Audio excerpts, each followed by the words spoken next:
Alam nyo ba na kaya nyo magpakulo ng tubig kahit hindi kayo magsindi ng apoy? Let me show you right now. So meron ako mga gamit dito right now. Una, I have a syringe here and then mainit na tubig. Right now, meron akong syringe dito at ipapasok ko yung tubig sa syringe. So I'm going to put some water here. Yan. Ganyan dapat yung ratio ng water. Gusto mo, pwede naman natin dagdagan ng konti. Yan. This should be fine.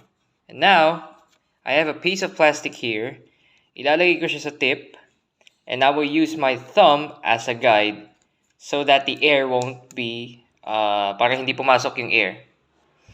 Right now, I'm going to pull the trigger. And then, once na-pull ko yung trigger, makikita nyo na kumukulo yung water. So, 3, 2, 1. See that? See that? Nakita nyo, kumukulo yung water. That's literally a boiling water. So now you know na pwede ka palang magpakulo ng tubig kahit walang apoy. But what is the principle of this concept? So, let me explain properly. When you pull the plunger, o yung tinatawag ko kanina na trigger, binabawasan mo yung pressure sa loob ng syringe.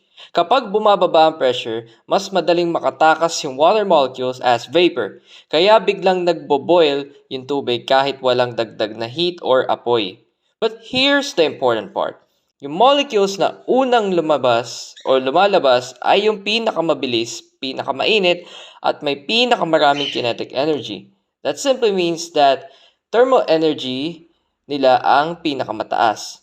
At habang lumalabas sila bilang steam, dala nila yung thermal energy papalayo. So, yung tubig na natitira sa loob, it's slowly getting colder. This process is called evaporative cooling. And you experience this every day. Example, pawis. Kapag nag-evaporate, kinukuha niya yung init mula sa balat.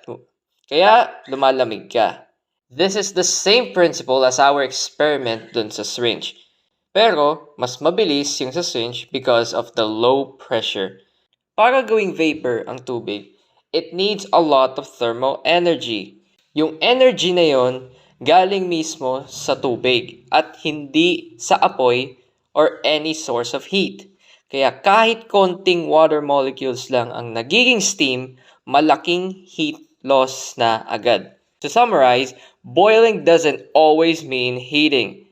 It sometimes, lalo na kapag low pressure, boiling is actually the water's way of losing thermal energy. Kaya the temperature of the water gets even colder. So that's basically the working principles of the syringe experiment that we did na may tubig dun sa loob.